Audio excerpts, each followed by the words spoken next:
Vytáhl křídlu, napsal freestyle na tabuli ve třídě, kurva, moja hlava vyhulená, kurva, nemá co dělat a tak tu proto kopřím. Já jsem vytáhl křídlu a řekl učitelce, fakuju tě, v dnešní době freestyle je můj, tak já si budu dávat tady freestyle na tabuli, před tebou budu psát texty, před tebou budu psát texty a zase to jsem já, Patrik VIP, který přijde 6.12. na Sladek porazí, kurva, Komínka VIP, Patrik VIP, Patrik, kam? VIP Patrik, 6.12. Muziklub Slady Shit, yeah, přijdem rozjebat toho pravýho freestyla, který kurva nic si nedává, je ze skurvysyna z Kama z Brestu, tam kde bydlijou ty feťáci, tam kde bydlijou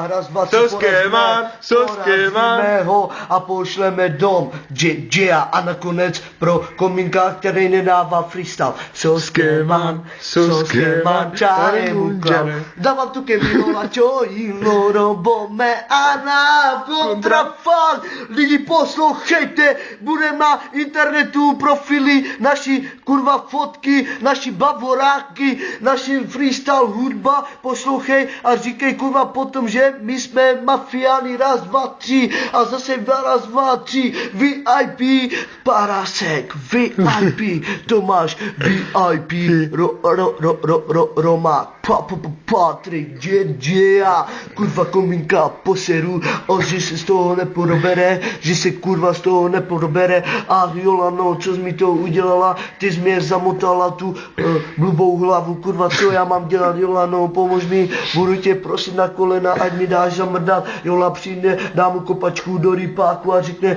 mrdám na tebe, protože jsi ten skurvysyn z Brestu, kurva, co dneska na to mi řekneš, na můj ten porazitelný freestyle, yeah.